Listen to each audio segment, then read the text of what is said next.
સુરત શહેરમાં crime control કરવા police દ્વારા નાઇટ પેટ્રોલિંગ તેમજ કોમ્બિંગ હાથ ધરવામાં આવી રહ્યું છે, ત્યારે ડિંડોલી પોલીસ દ્વારા શહેરના ભેસ્તાન વિસ્તારમાં કોમ્બિંગ હાથ ધરવામાં આવ્યું હતું.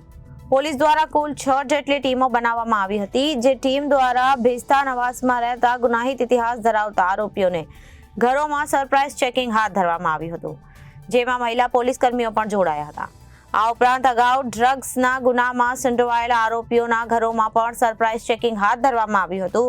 ડિંડોલી પોલીસ દ્વારા હાથ ધરાયેલા કોમ્બિંગમાં ડ્રોન કેમેરાની મદદ પણ લેવામાં આવી હતી, જેમાં 2 ડ્રોન દ્વારા વિસ્તારોમાં કોમ્બિંગ કરાયું હતું. આ કોમ્બિંગમાં ઝોન 2 ડીસીપી ડિંડોલી પીઆઈ સહિત 150 થી વધુ પોલીસ કર્મીઓ જોડાયા હતા. આજરોજ ડિંડોલી પોલીસ સ્ટેશન વિસ્તારમાં જે ભેસ્તાન આવાસ છે ત્યાં શરીર સંબંધી અને મિલકત સંબંધી ગુનાઓને અટકાવવા માટે અને આ પ્રકારના જે આરોપીઓ છે એને પણ ચેક કરવા માટે એક કોમ્બિંગનું આયોજન કરવામાં આવ્યું છે.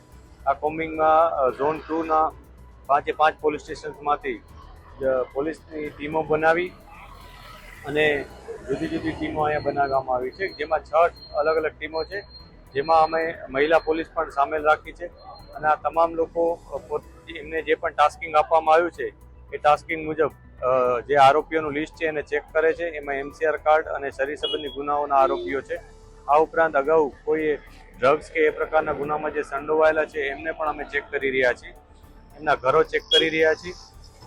આ જે કોમ્બિંગની કામગીરી છે એમાં અમે વિશેષ પ્રકારે એક ડ્રોનનું પણ મદદ લીધી છે કે જેમાં 2 ડ્રોન દ્વારા અમે આખા વિસ્તારમાં કોમ્બિંગ કરી રહ્યા છીએ.